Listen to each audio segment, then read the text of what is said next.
guys, selamat datang di SR Motovlog. Hari ini SR Motovlog telah datang sebuah motor MX King yang sudah gue pakai kurang lebih 2 bulan. Apa saja yang akan gue share dalam video ini, tonton terus, jangan di skip.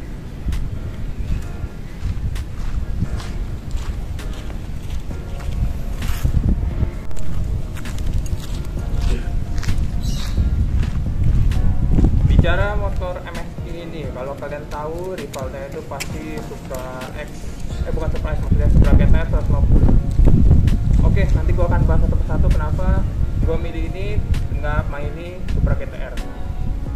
Yang pertama itu, kalau dari segi model, kalau kalian bisa lihat di sini, ini motornya sih menurut gua lebih oke ya daripada Supra GTR itu. Ya guys, mohon maaf kalau misalnya suara gua kurang kenceng karena gua pakai equipment apa adanya, dan semoga kalian suka dengan video ini. Kemudian kita mulai dari alasan lagi gue kenapa milih ini.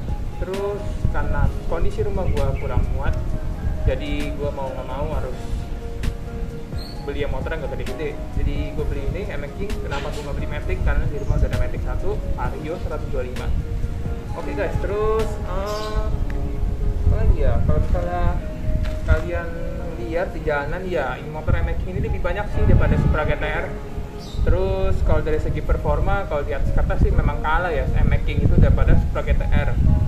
Tapi nggak apa-apa guys, karena ini bukan motor untuk mengejar performa. Karena gue nggak tahu kenapa lebih demen MX King daripada Supra GTR. Terus kalau untuk dari setelah gue pakai kurang lebih hampir 2 bulan, dan untuk bahan bakar sih lebih irit ya daripada Supra 125 gue yang pakai di rumah waktu itu, yang sudah nggak ada sekarang. Dan juga untuk dari segi tenaga emang lebih ngisi sih daripada Supra 125 yang kemarin. Kemudian kalau dari kopling ini oke aja sih, nggak berat.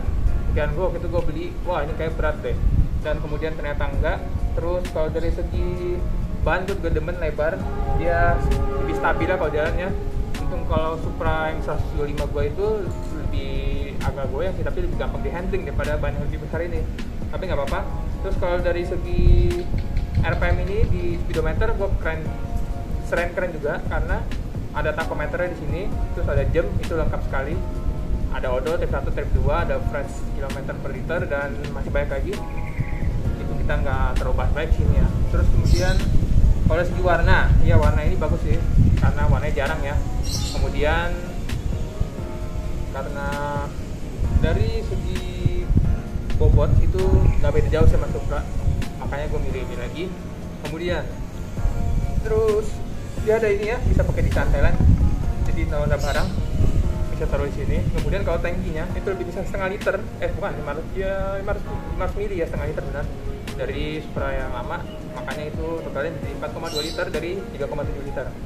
Kemudian kalau dari segi apa lagi ya, segi mesin itu dia kurang lebih sama kayak Fiction sama Sabre kalau nggak salah. Tapi ini cuma 5 speed ya kalau nggak salah. R15 V2 itu 6 speednya mas Sabre, tapi nggak apa-apa ya. Sebenarnya sih kalau yang gue pengen 250 ya kayak 2 silinder gitu, tapi karena mungkin belum dikasih sama Tuhan, nggak apa-apa, jadi kita pakai ini dulu aja. Kemudian karena dana juga ada buat ini, kita beli ini aja jadinya. Dan juga kita mulai dari kekurangannya lagi ya. Kalau kekurangannya itu ya seperti kalian bisa lihat, motor sport itu nggak ada bagasi, sama sekali nggak ada bagasi. Jadi kalian harus siap-siap naruh barang kalau misalnya banyak, bawa kayak tas ataupun bawa tambahin box di pinggir sini. Ntar ada motor.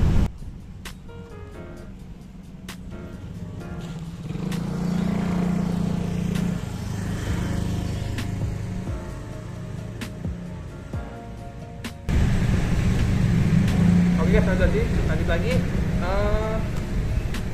Iya, tadi kan bagasinya nggak ada ya, itu sih kelemahan untuk dari motor ini ya. Ini kan semi sport ya, jadi bukan motor bebek kayak Supra waktu itu. Terus kemudian kekurangannya lagi, kalau misalnya selama yang gue bawa sama 2 bulan ini, mesinnya itu kadang kalau misalnya panas dia ada suara, abis udah jalan nih kan panas nih, kita matiin shock kontaknya, kita hidupin lagi, kita starter maupun engine maupun di tangan starternya atau starter kaki, itu kayak ada suara tik-tik bentar. Tapi nggak apa-apa, katanya itu olinya ya, oli di sini agak sedikit mungkin udah panas jadi dia punya gitu. Mungkin ini kelemahan dari ini sih, yang salah satu kelemahan yang gue ketemuin. Terus kelemahannya lagi, katanya sih orang-orang bilang dari shock breaker di depannya ya, dia kalau misalnya ketemu polisi itu atau jalanan ngerasa dia kayak ada tidak hidupnya. Tapi gue sama ini ya belum merasakan sih, tapi untungnya jangan lah. Terus kelemahannya lagi ya ban depan sama belakangnya nggak stabil sih, masih sinkron. Dia belakang 120/70, depan 90/80, jadi kayak ada gap beda jauh. Kalau misalnya kayak 180 di depan, 120/70 di belakang sih nggak terlalu beda jauh ya. Ntar ada motor lagi guys.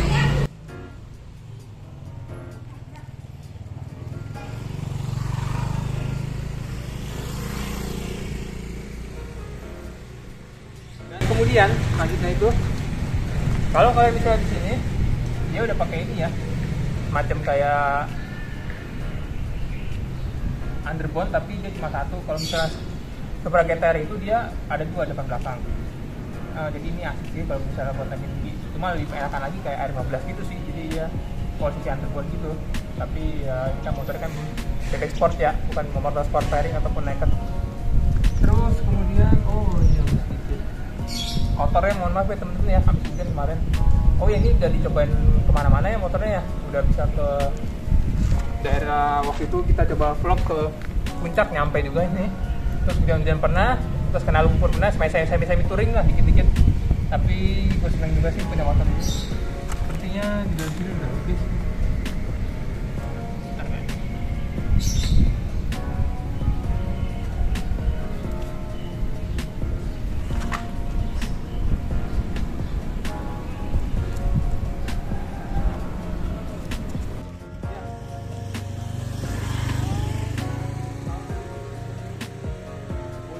Ya, dia kayak Iron Man, depan matanya itu pakai LED. Terus kalau dari segi power sih gue belum tes sejauh apa sih dia top speednya, tapi ya udah apa-apa. Ntar mungkin kita akan coba setelah 1000 km gimana top speednya di video selanjutnya mungkin ya. Dan juga mungkin udah sih itu aja ya. Bodinya sih bagus ini, kalau misalnya di dekal gitu oke sih menurut gua.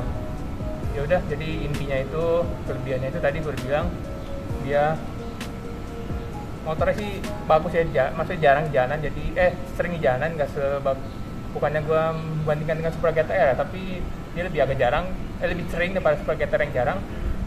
Itu menjadi suatu keunggulan sih. Terus kalau misalnya sport, ini motornya ini kategori sport bebek yang paling bertenaga di kelasnya, yang gue baca-baca sama gue cari tahu, dan memang bener sih lebih bertenaga dari kelasnya. Gue cukup senang. Terus kalau misalnya dari segi mesin dia oke. Tadi yang gue bilang, terus dari bannya ini yang tadi gue demen, dia lebar jadi agak napak, cuma sayangnya kekurangannya itu kalau misalnya ganti ban ya mahal sih. Gue bilang apa-apa. Terus tangkinya ini lebih besar setengah liter daripada Supra tadi gue udah bilang, dan sayangnya sih bagasinya kurang kenceng ya. Kurang kenceng, kurang gede. Jadi itu kelemahan sebuah motor ini. Oke. Itu saja yang bisa sampaikan, mungkin nggak begitu panjang ya, mohon maaf. Sampai jumpa di video selanjutnya. Jangan lupa komen, like, dan subscribe ke Sorry Motovlog. I will see you in next video.